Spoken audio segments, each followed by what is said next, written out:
Conch too, the Conch. Conch. I was about to ask. Conch's also an aphrodisiac. Yep. So they say. Yes, they say. Yeah. So You got any Quinn's a lobster? big fan of the pistol. Pistol? The pistol. Pistol? What? Dude saying stupidity, bro.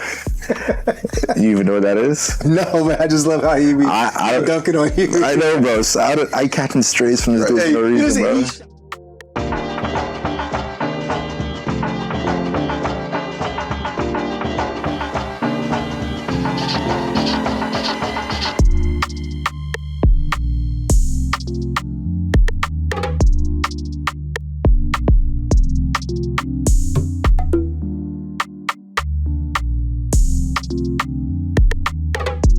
So Talkin Turks is built on the foundation of our marketing agency, Turks and Caicos TV. And the mission of Turks and Caicos TV was to bridge influencers to the Turks and Caicos Islands to increase opportunities for Turks and Caicos Islanders. And now this podcast, the Talkin Turks podcast, is us having conversations with those influencers and bringing those conversations to you.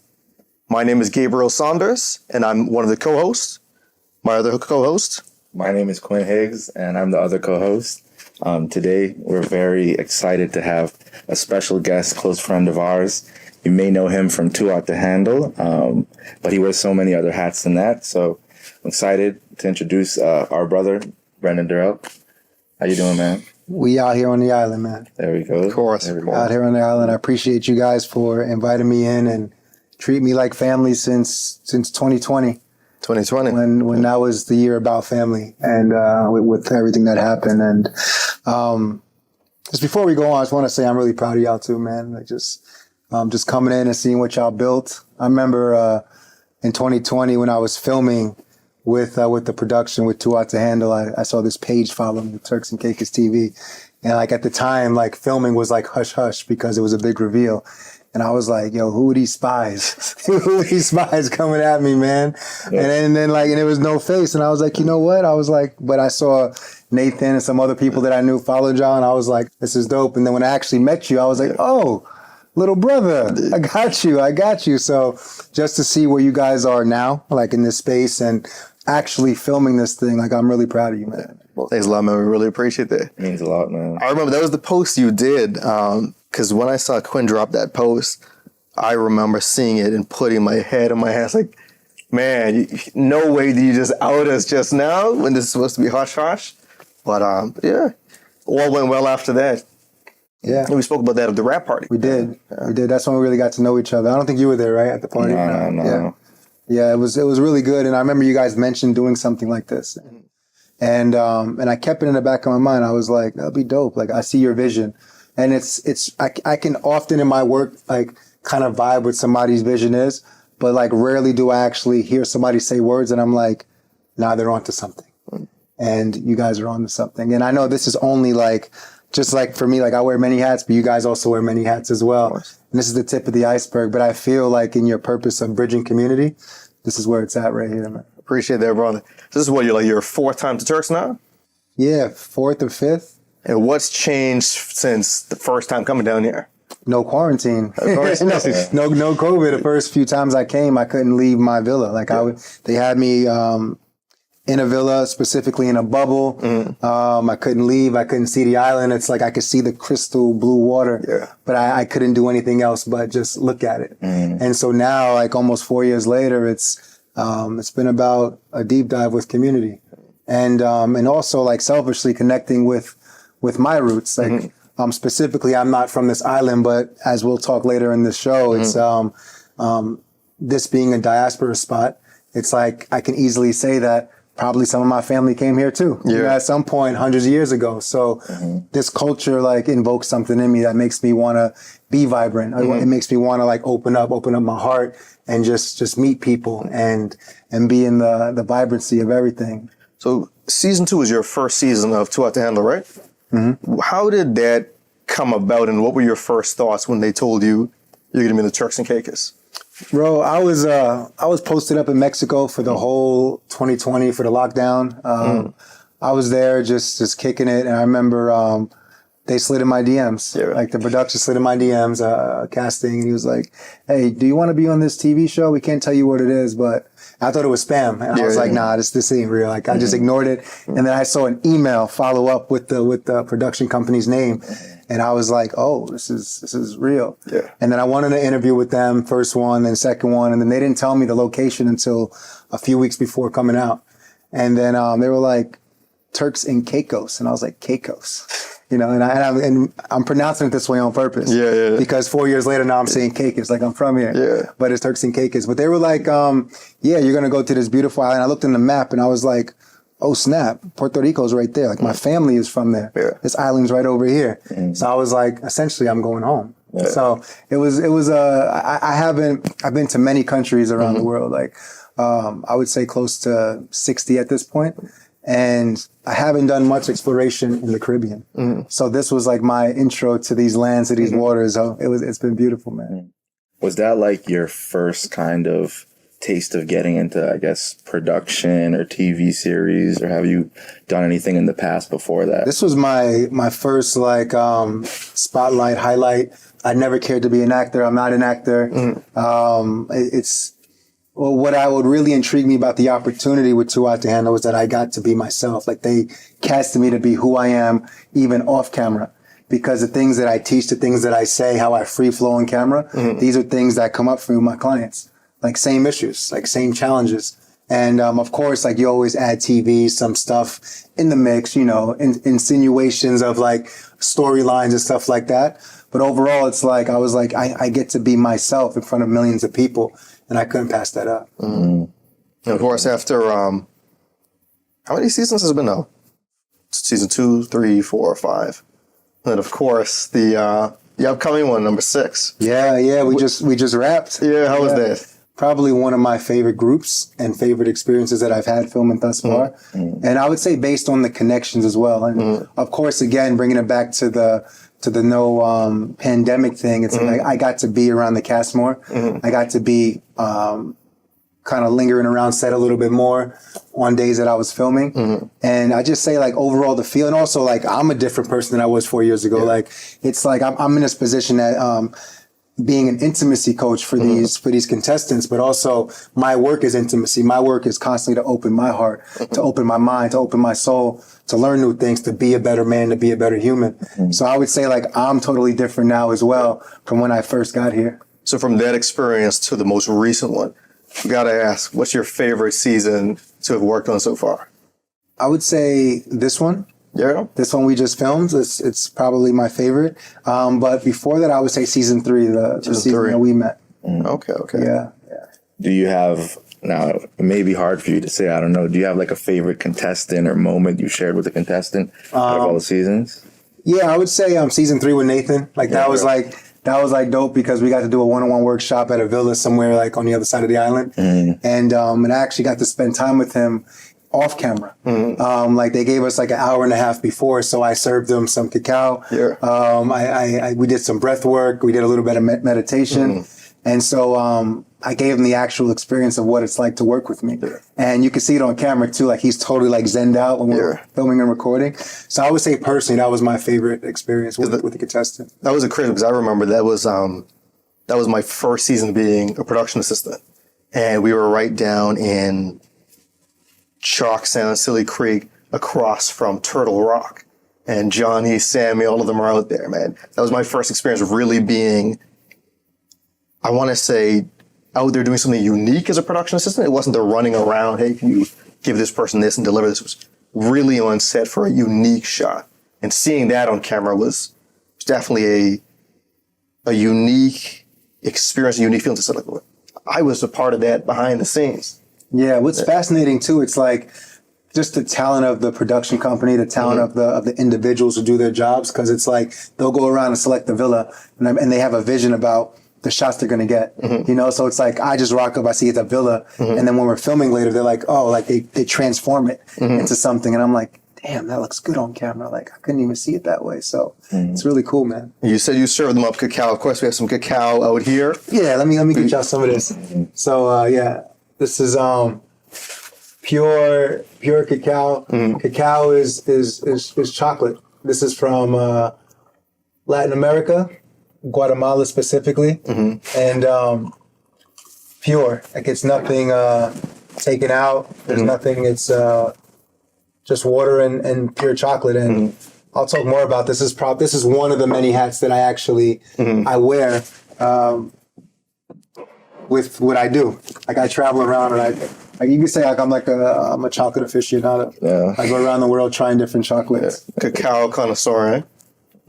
Yeah. How'd you get into it? Like, I was actually in the 6. I was in Toronto. Yeah. I went to a wellness event like about I would say at this point like 8 years ago, and there was some dude there, some hippie dude, and I went for a meditation, a sound healing, and he made this batch of black stuff, and he had it in one of those crystal sound bowls, and when I walked in, he just handed me this paper cup of like this sludge, and he goes, "Here, take this and sit down with it, meditate with it, pray with it," and I did. And then we all drank it collectively in the class. And I remember that experience. Like I drank it, I was like, "Ooh, this is strong." Like I never had anything like it. Like of course we got some honey in ours and we're a little spoiled here. But I drank it and I was like, "Damn, okay." And then the sound healing began, and I started feeling something in my body just like hit different. Like this like, essentially emotion started coming up. In conjunction with the sound healing. So then that experience ended. I was like blown away. I was like, "What the hell did I just experience?" So the next day, I booked this. Well, there was like this website that shoots out random flights when there's glitches in systems from airlines, and I saw one to Guatemala, and I just booked it because it was like $120 return from Toronto to Guatemala. I was like, I got to jump on this because I'm a nomad gypsy. So I was like, let me just go and do my thing. Never been down there. That guy hit me up on Facebook. He goes, "Hey, I see you're going to Guatemala. That thing you drank yesterday, it's actually, I got it from the place that you're going to." And I was like, "Okay, cool." He goes, "When you get to this mountain spot, there's like a little wooden house at the end of the road. Go see this man and sit on his porch and drink with him." And I was like, go see this man. yeah, it's a little sketch, but I was like, I bet. I was like, bet, let's do it. So I did it, and the rest is history. And I drank it, and then I came back with like 25 pounds in my suitcase, and I just drank it every day. And but with cacao too, it's what I deeply love about it. It's super medicinal. Like pure chocolate's medicinal, and a lot of vitamins, a lot of minerals. There's a molecule in it called the bliss molecule. Like we heard about, like what do you call it? The aphrodisiac. So this in its pure form, straight up aphrodisiac. And German scientists have even linked it to natural stem cell reproduction in the body if you drink a little bit per day. Dark chocolate, like without all the other sugars and stuff like that. So I've been super hooked on it. And the thing that we were jamming about is I have a cacao project as well, a regenerative cacao project that's coming out. And it's I have two amazing friends and business partners. One's Nigerian and the other is Mexicana. She's Mexican. And we're linking cacao to all the diaspora spots because cacao originated in South America in the Ecuador region. And of course they brought our ancestors, slaves, down to South America to harvest this tobacco and coffee and a lot of other stuff. And they realized it was cheaper. The colonizers realized it was cheaper to send the seed to West Africa. So present day, 75% of the world's cocoa chocolate comes from West Africa. And so what we're doing, we in our mission is to bridge the diasporic spots with Latin America to come together this way. Because up until now, it's like cacao's like a $20 billion industry, and West Africa only sees like $1 billion of that. And that's if they're lucky. They get sent out to other European nations, stuff like that. And there's a lot of child labor, child slavery involved in most of the chocolate that we eat in grocery stores. So our mission is just to support the farmers, let them get paid, help their communities, make them self-sufficient, teach them how to go from bean to bar, essentially. So we're doing that with our fam in West Africa and also in Latin America. Can't wait to see that come to fruition. Now, it would definitely be interesting to see if there's some sort of connection to the Turks and Caicos, like a direct link. I guess we'd probably have to speak to Dr. Della Higgs or so. But speaking of Dr. Della Higgs, we took you to the Cheshire Hall Plantation. She gave us an amazing tour of it. What were your thoughts on that? Man, it's I've been on several diaspora slavery-based tours, and I've been in several in West Africa. I've been in some in Tanzania, and on the east coast of Africa. And to be on one here was different because it's to see the plantation, because we walked through it, and to see how small it was, and to hear that up to 12,000 of our ancestors stayed there in these little shacks, sometimes up to 20, she said, people in one little shack. It was wild. And to see like this area and then overlook the sea, how gorgeous it is. So like in my mind, I was like, damn, this experience is crazy. Like they're sitting here working 365 days a year while in paradise. So it was pretty surreal to me as well. But also it brought up the resilience of our ancestors as well.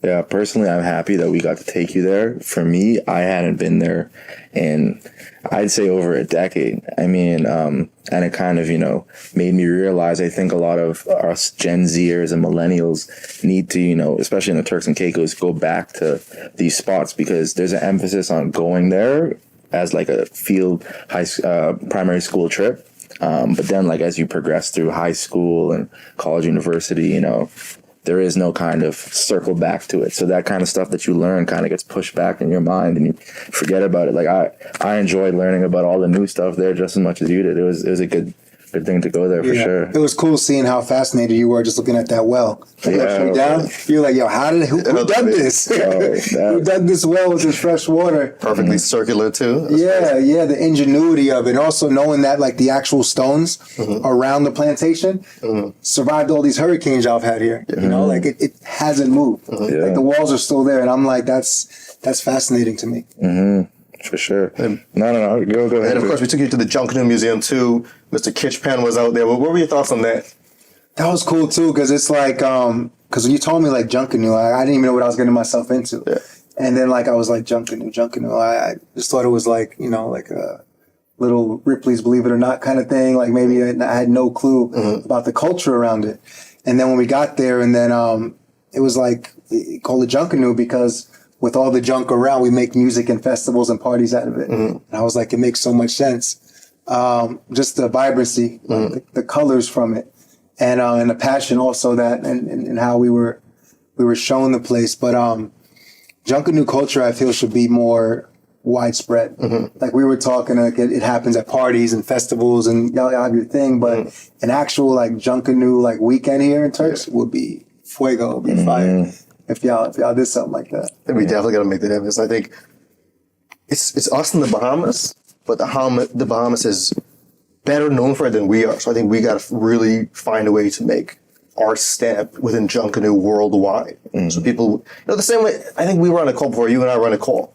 When it comes to jollof rice, everybody's talking, which is better? Ghanaian or Nigerian? Why can't it be when people talk about Junkanoo, which is better? Turks and Caicos Islander Junkanoo or Bahamian Junkanoo? Yep.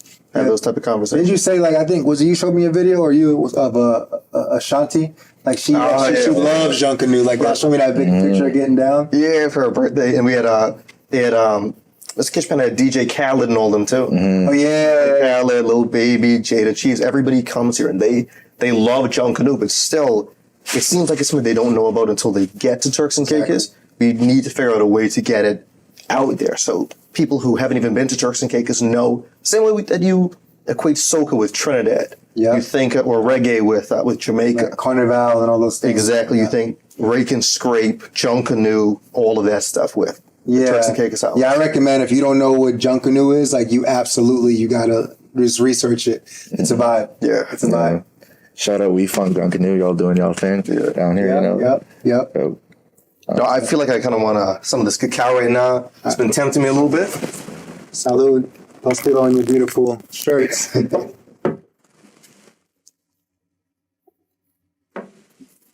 Yeah, man. Speaking of the shirts, these were all custom designed for us by Demeko Williams, a pretty famous fashion designer down here. The whole inspiration of it was look at our national dress, get the colors of it, modernize it, but blend it with the look of a dashiki, our West African ancestors. So all of the colors around here all come from our national dress. Yeah. And then the black sleeves around your biceps and shoulders are actually, again, to represent our West African ancestors. Yeah, this whole design, like you told me you're going to get these shirts made. I was like, all right, cool. Because when I'm in Africa, I get shirts made. Yeah. And when you just showed me and I was like, damn, these things are Things are beautiful. So and it fits good too. He did a killer job with it. Yeah. Shout out. This is amazing. Brenda, you do retreats all over the world. Tell us a couple of the places that you go to and what makes those trips so special. Yeah, man. Like right now, my bread and butter is it's taking people to the Amazon rainforest, like the Ecuadorian Amazon rainforest. I made personal connections with an indigenous tribe there called the Sapara. And they bring us in, man, and they give us the full experience. You got to drive 5 hours from the capital city in Ecuador to get to the Amazon basin. And then we take a 45-minute flight in a 2-seater or 4-seater plane onto a grass runway. That's machete cut. And then we're there for 7 to 10 days off the grid. And my passion about bringing people there, because the thing is too, like we know, like the Amazon, it's under a lot of fire, like just like most of the world is when it comes to building and deforestation. It's like once people go there, nobody ever leaves saying like, "Oh, I regret that I went."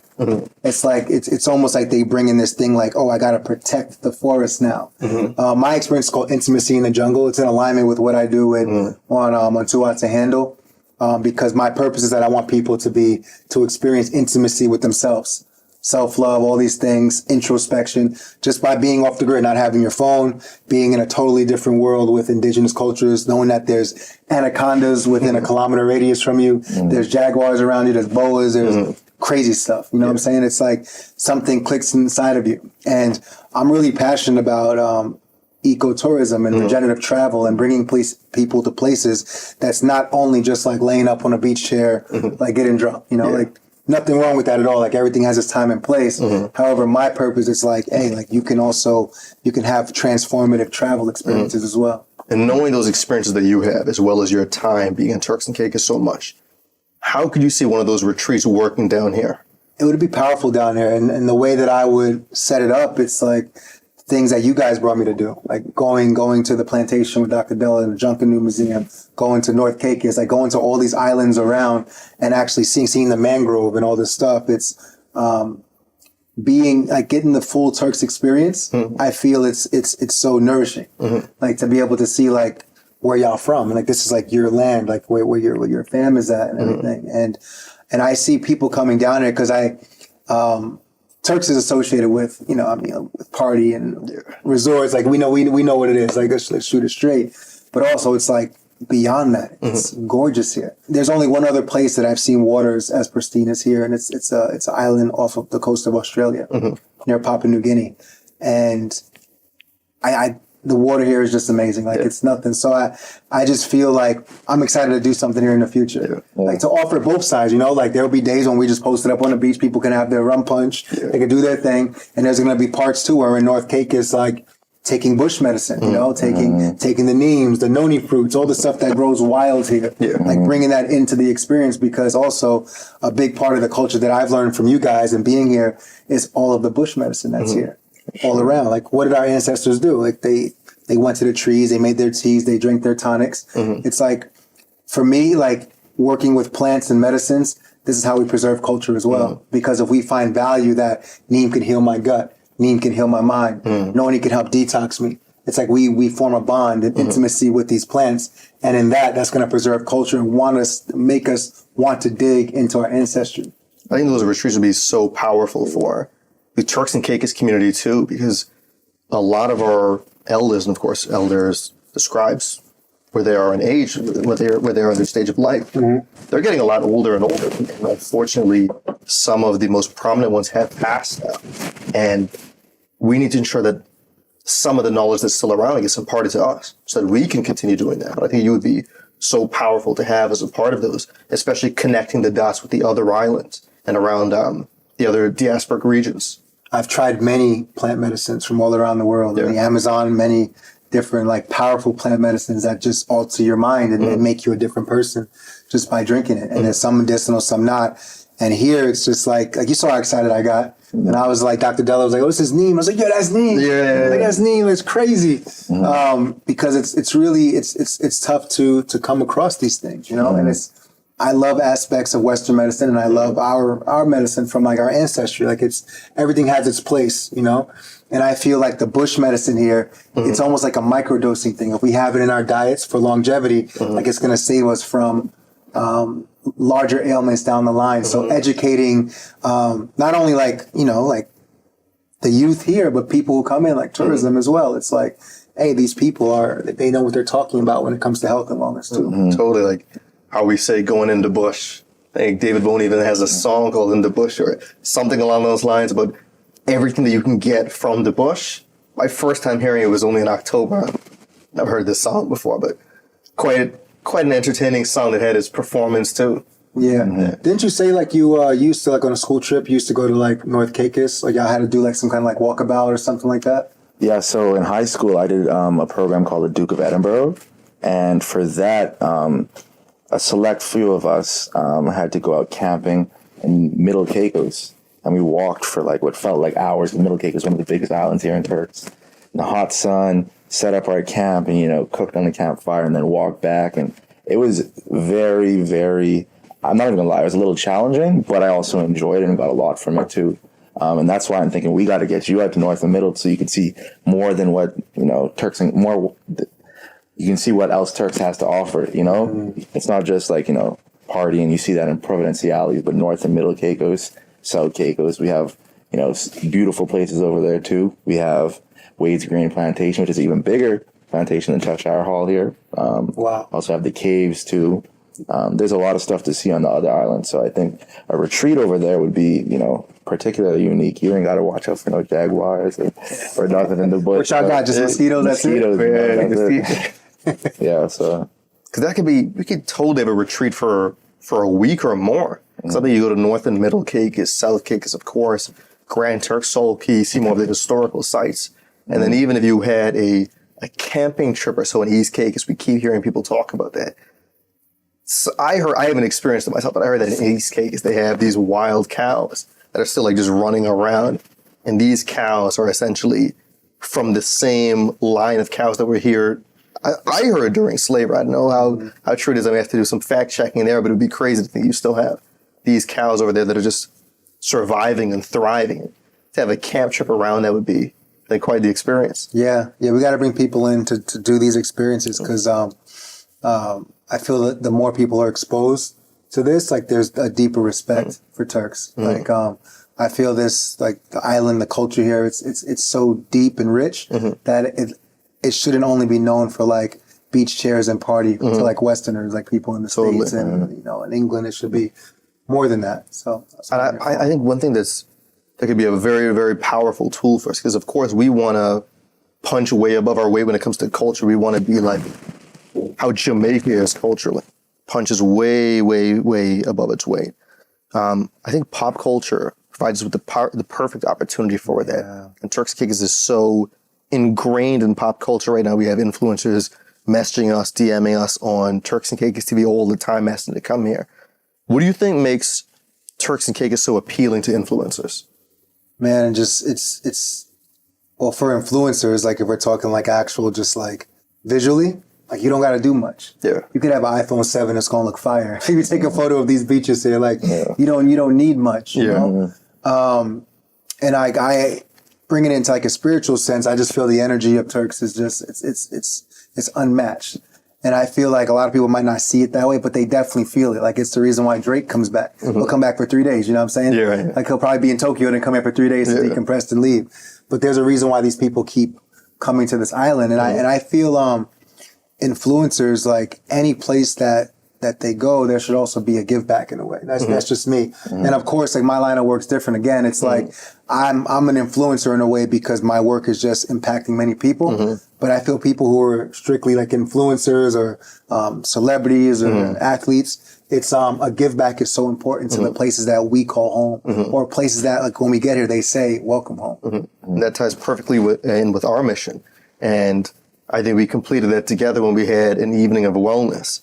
That sunset meditation and breathwork experience that we had at the H2O Rooftop. Shout out to Julie Boulay, who loaned us that space for the day. What were your thoughts on that, and how did it go in your eyes? Yeah, it was beautiful, and sharing vulnerably too. And we spoke about this. I like anytime I get an opportunity as well to lead wellness spaces with a lot of black people, a lot of brown people, it's always special. And I speak about this in my work openly too. It's because in spirituality, a lot of places in my experience, it's usually like I'm usually one of one or one of two black folks or Latinos in the space. So to be in a space where I see people from here, like not just like tourists or people who like moved here a year or two ago, it's like people from here, like curious and wanting to do breath work, wanting to do meditation. And then also like the feedback that we got from it, like people saying like, dang, I forgot, like I'm from this beautiful island. Like I'm working so much that I forget to look at the ocean. Yeah. Forget to look at the sunset. Cause my goal was to remind all of you that where you live is so special. You know, it's so special. So The comments were popping on that post. They already want another one. Yeah, I know. I saw that. We were even, I was talking to a coworker at work, and we were having the whole discussion, of course, your trip's coming to an end soon, unfortunately, but she was even saying, hey, look, what if we could have a meditation under the stars? We go back to H2O and, do it at nighttime and all of that. Yeah, man. Like next time I'm back here, absolutely. Like ahead of time, like we could book like a couple of them. Like that's and talking about the give back with influencers. Like that's something that I was like, I want to give back to the community. I want to give back to people like here because, what's the percentage of tourism here in the island? Like the workforce with tourism? I'm not sure about that, but I know 70, in terms of GDP, I've heard that tourism is 85% of our GDP. Yeah. So that speaks volumes to. Yeah. And the tourism industry is hard work, like it's hard work. It's hustle. It's like 12, sometimes 14 hours, sometimes more than that. Like, and so my give back was like, yo, I just want y'all to be here. Like your problems coming in, like there's still going to be problems later, but let's just like forget about them and just be right here, right now. And just, and all we did was breathe too. It wasn't even like something crazy. Like we were laughing. Like some of the people came in, they were like, "Yo, you trying to set me up?" Like people, like they didn't know what they were doing. They trusted y'all. Yeah. But it's like all we did was literally just I just said, "Hey, lay down and breathe." Think about it. That's all I said. Lay down and breathe. And it turned out to be profound for people. It's by breathing. Yeah, I'm not even gonna lie. Like, I think me and Gabriel were a little skeptical at first too. Like, I think there's a little bit of stigma behind wellness and investing in yourself, especially I feel in the Black community in the Caribbean. So it was for me a very unique experience. My first time, I think Gabriel's first time too, and I actually got a lot out of it. Life goes by so fast. You're in your 9 to 5. It's sometimes you just got to take time for yourself and breathing, listening to the wind and the beach and all that. That was an actual valuable experience for me, and I feel like everybody got something out of it, which was our mission there. So appreciate you for doing that, man. It was big. I know we had friends from all over come out to that event, and I remember one in particular. I won't name him, but he's gonna know who he is when he watches this. He came and was like, "Gabe, I'm only here to support you and Quinn. I hope you know that. Like, what is this one that I'm coming to?" And after that, he's like, "I needed that." After this past month, and the month had only just started, and the previous month, he's like, I needed that, and we need to have more of these. So I think it just shows once people get their foot into wellness, they can finally see the value of it, particularly with stuff like breathwork and meditation. Yeah, and I see wellness too, because there is a big stigma. You're right. And like, and reframing the word, it's not wellness, it's vitality. It's like we eat for vitality. Like we do these things, and also some guys are easy to go to the gym and just work out with vitality. But meditation, vitality, that's how I see things. See wellness. Taking the bush medicine, vitality. Like all these things, like they're all encompassing. Like, so, I feel like you guys are onto something with building a wellness community here. I'm around that. And it could be as simple as like once a month, and at the end you have some fruits, you have some waters, you look at the sunset and everybody goes home. That's literally like all you got to do. Like it's not stigma, it's taking care of yourself. Like you have to, So doing those retreats all around the world, which places do you think, in terms of their local people, embrace it the most, and how could we embrace it more as Turks and Caicos Islanders or just residents at the Turks and Caicos? I mean, I feel like it's like anything else, like normalizing it, because like let's say for example, and I feel he might hear this at one point, and somebody might share this episode with him. But let's say Drake, for instance. Let's say he comes down here and is like, because we read an article talking about like he was like focusing on his health, like pouring into, like focusing on your health means you need to pour into yourself. You're looking for vitality. So it's like something as simple as breath work. And then somebody, let's say like Drake, oh, I'm doing breath work to help my mind, body, and spirit. Like, think about all the millions of people who are going to be like, what's breath work? Looking it up. So that's, to me, that's what influence is, you know, influencing people to also do things for themselves, for self-love, for checks, for health checks. Like, these are the things that we get to do. So I feel like making these things cool, you know, like in our culture. And also, like, let me be real too. Like, I'm not just some like hippy dippy spiritual dude who just like, you know, like, again, I'm actually relatable, you know. It's like you saw at the event, it's like the way that I just flow. Like, you can have a very spiritual experience, or you can just come here and just breathe. Like, it's up to you. Like, whatever you want to do, it's fine. But at the very least, like, I know you're going to leave out of here with something. And so normalizing it to make it like normal, like the same way we brush our teeth, like, I'm going to take 5 minutes of breathing right now.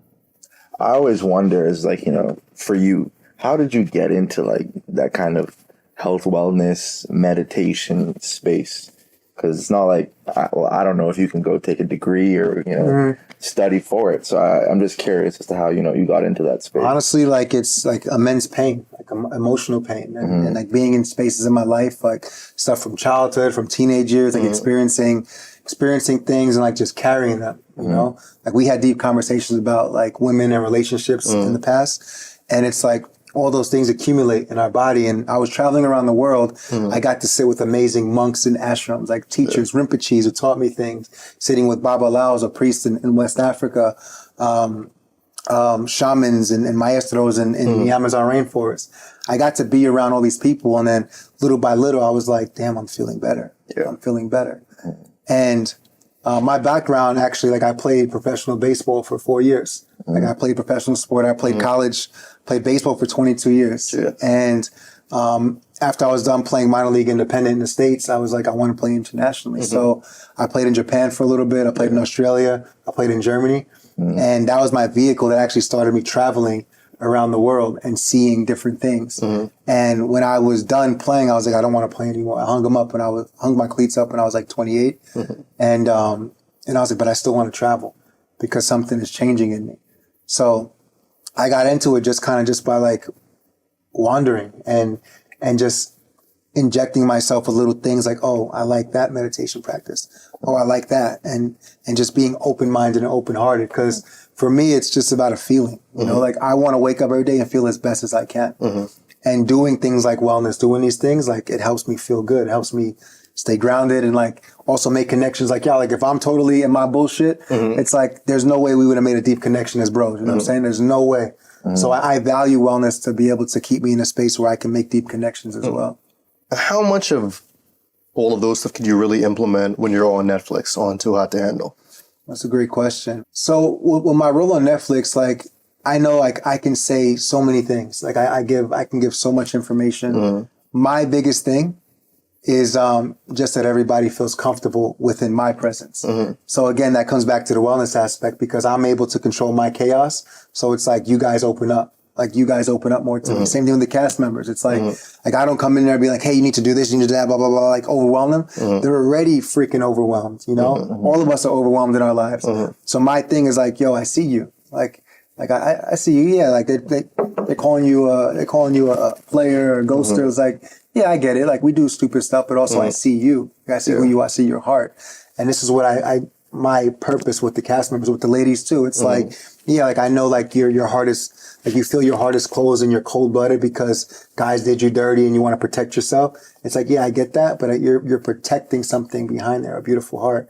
So my thing is just to be relatable, to be open, and to be digestible too. And then it's like, once they soften, you know, once they're like, all right, this dude, like, he's all right.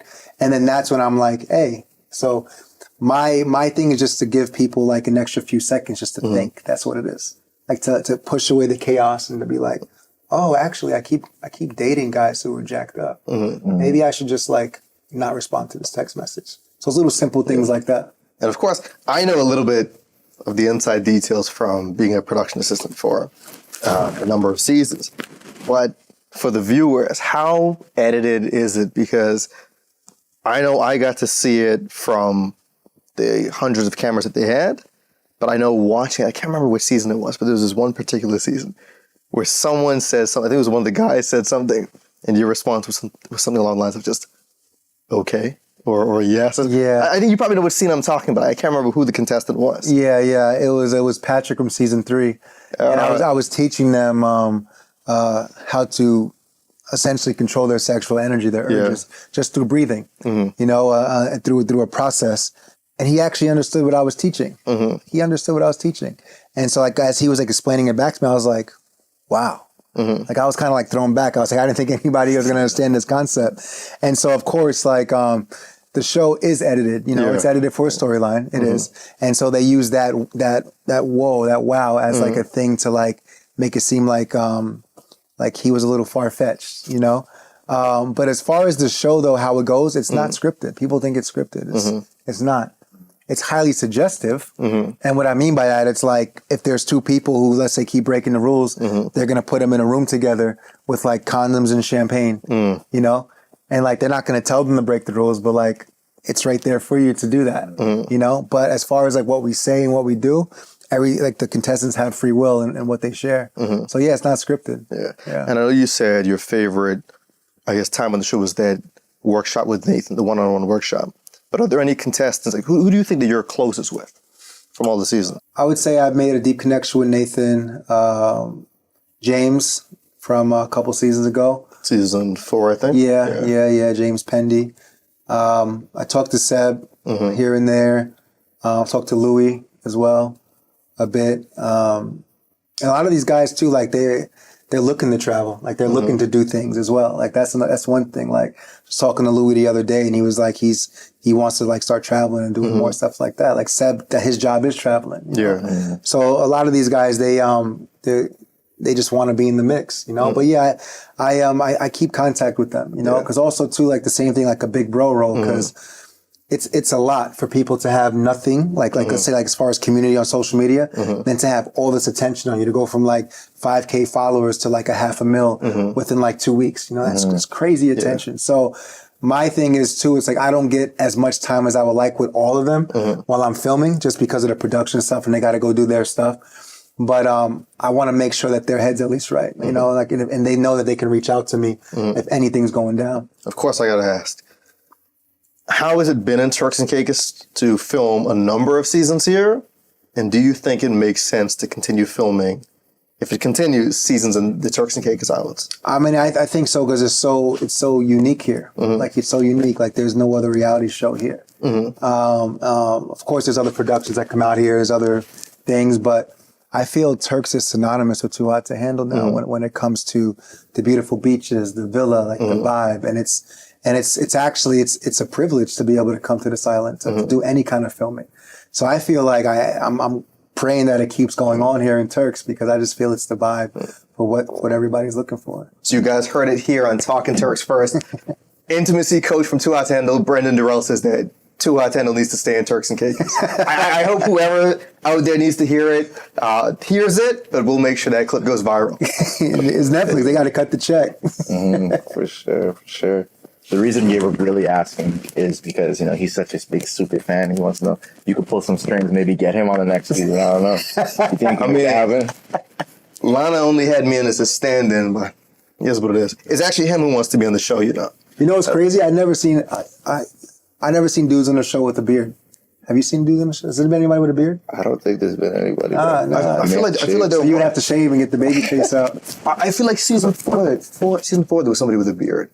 I think he was what they call the bombshell at the end. Who was it? He was the guy who was trying to get Jawa here from Nick. Oh, I forget. He came at the end.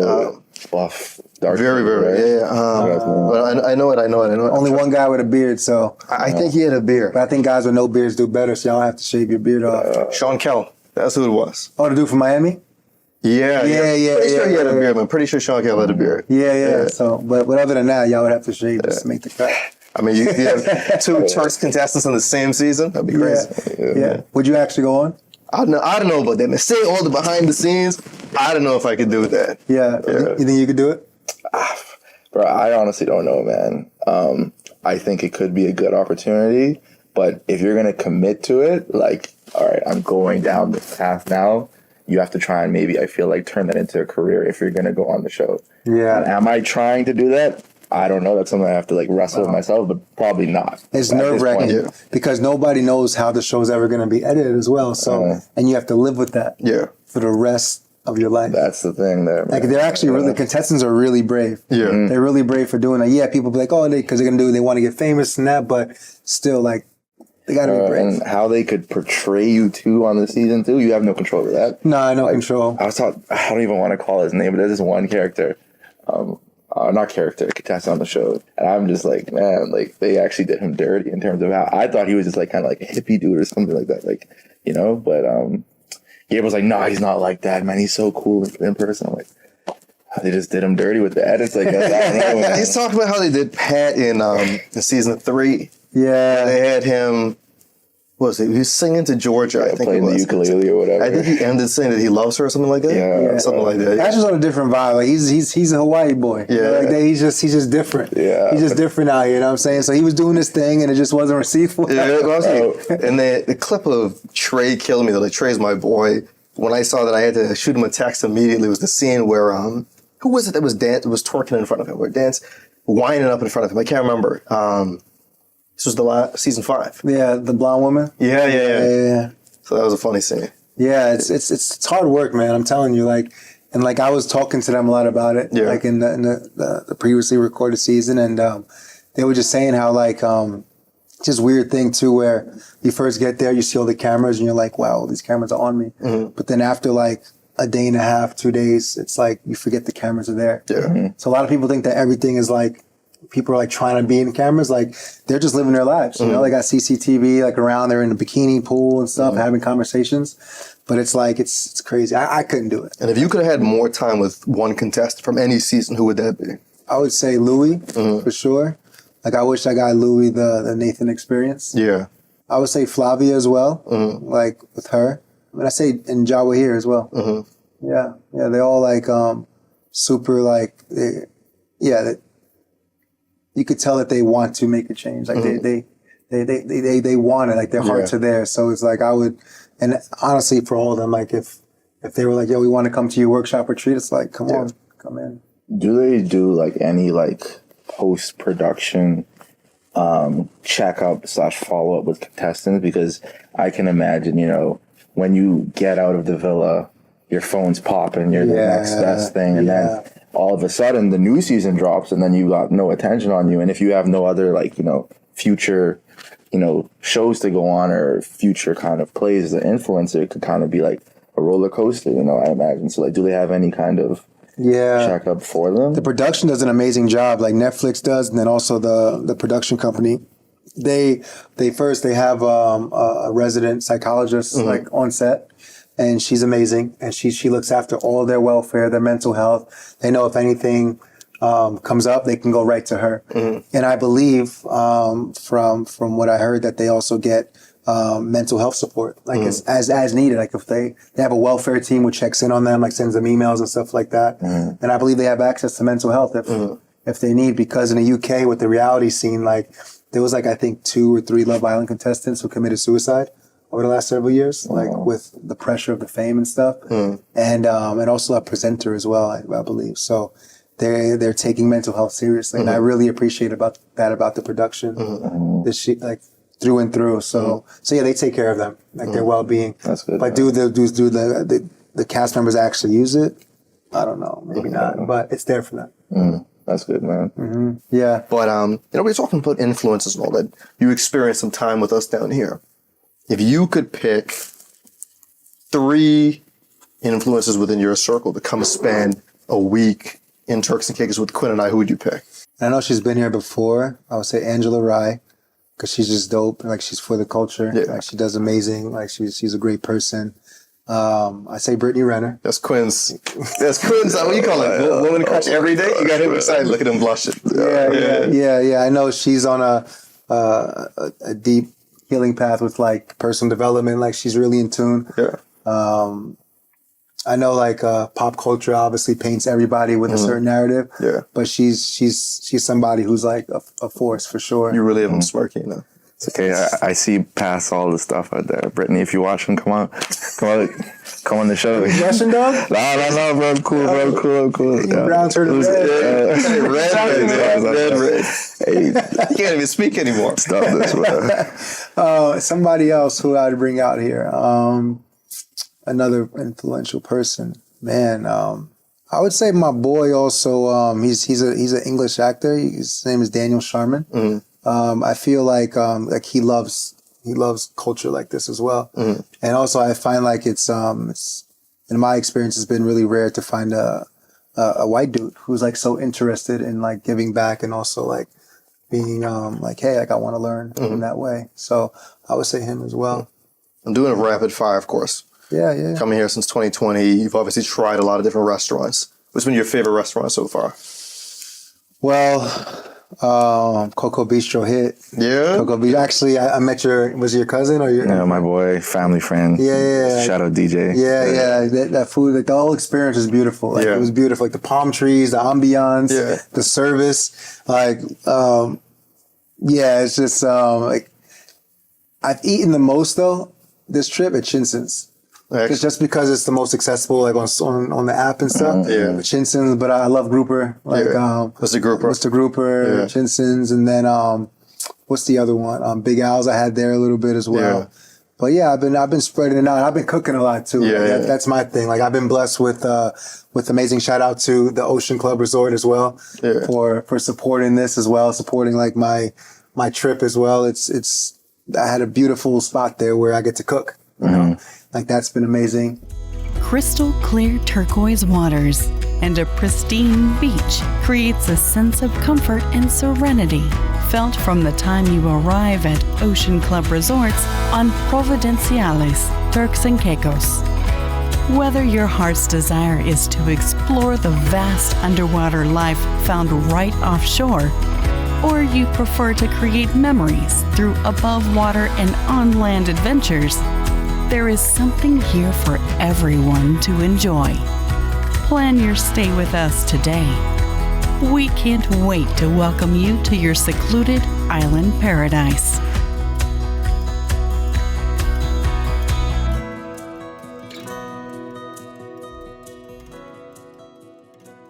The atrium, I was there as well, and they had amazing so I was just cooking as well. Yeah.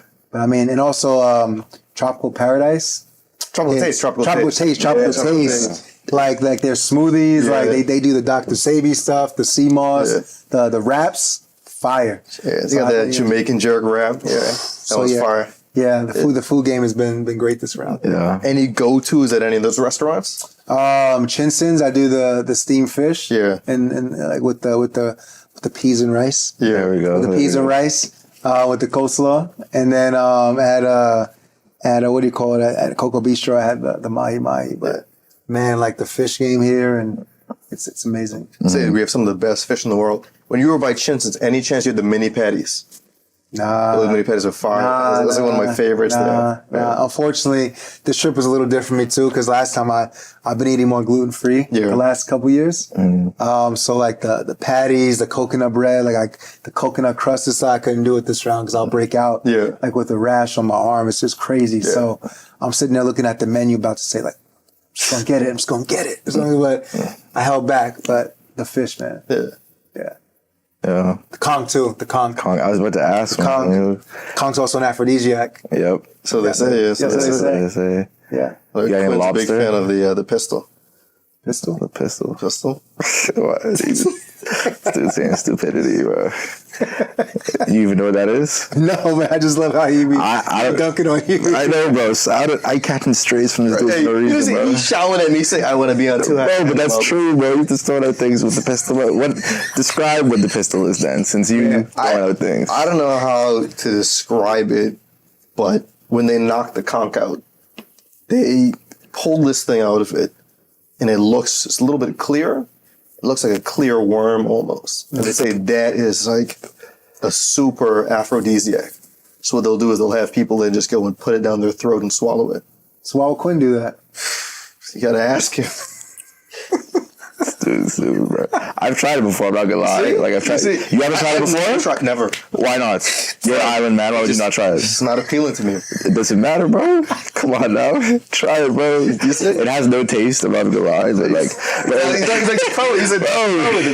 listen, I'm not. I tried it probably one time, bro. They swallow it in one go. Nah, I chewed it, bro. That's crazy to swallow that like that, bro. You can't just, bro. Nah. Bro. Pause, bro. Anyways, bro, like if you go out on like a charter, an excursion, or even if you go to the Conch shack, they tend to, do that for the tourists and all that. You know, it's a thing, They give it to the tourists? Steph Curry and all of them did that. You had plenty of people that do that. Steph Curry did the Robert justify why. No, bro, but I'm saying, why does he think that's bro? He does it, bro.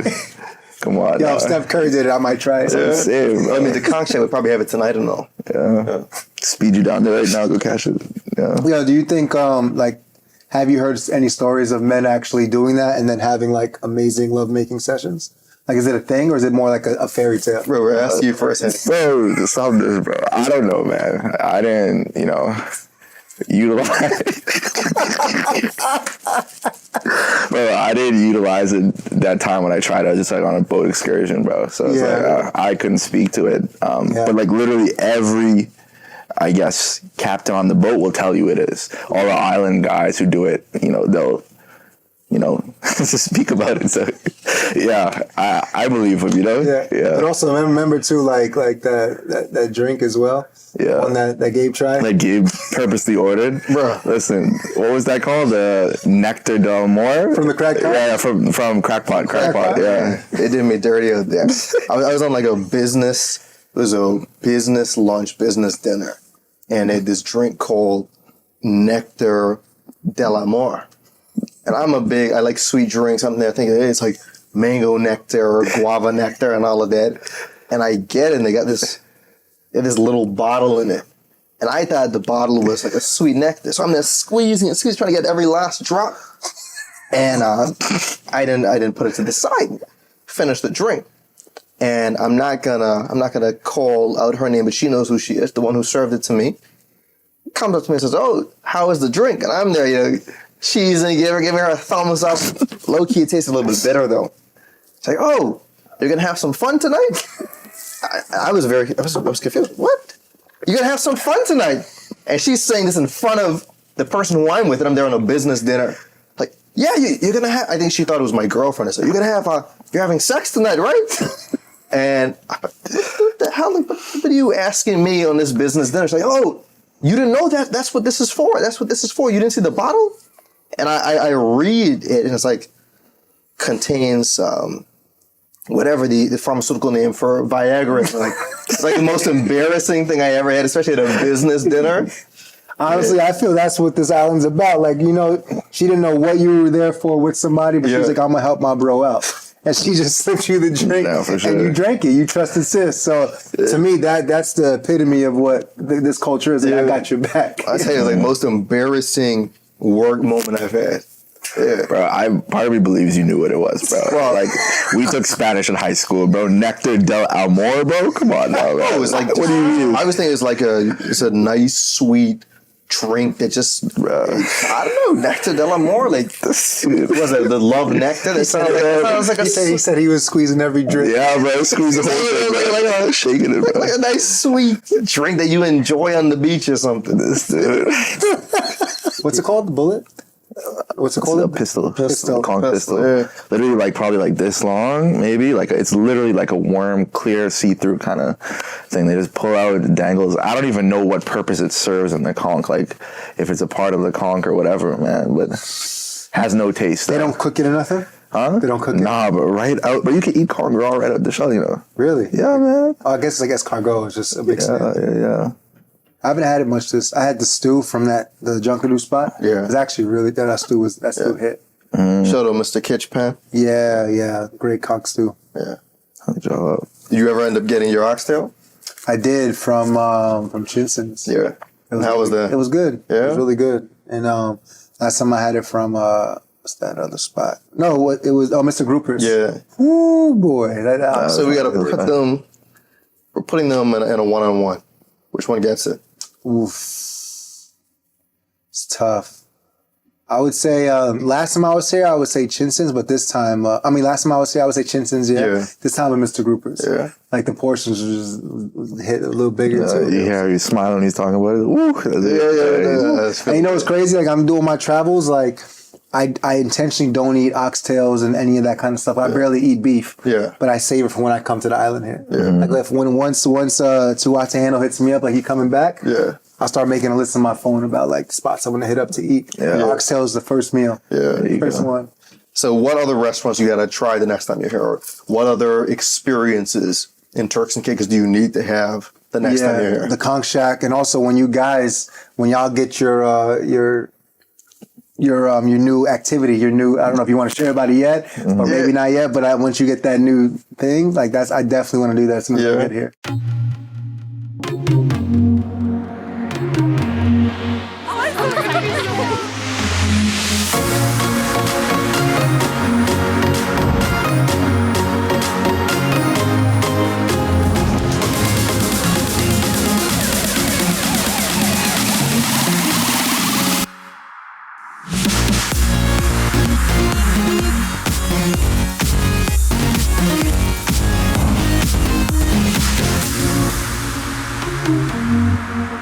Saw them. What do you think? They literally look like cars in the water. Like you're driving a car in the water. Like that's what it looks like. Like it's wild. Like I mean, like all the influencers, the celebs, the people who come out here and hopefully come on the show with y'all. It's like you can record some stuff in there with them too. Like I wish we could have did some of this, like an interview with one of those. You know what I'm saying? Sure. Fire. Like it's crazy. And of the two ones that you saw, which one did you prefer?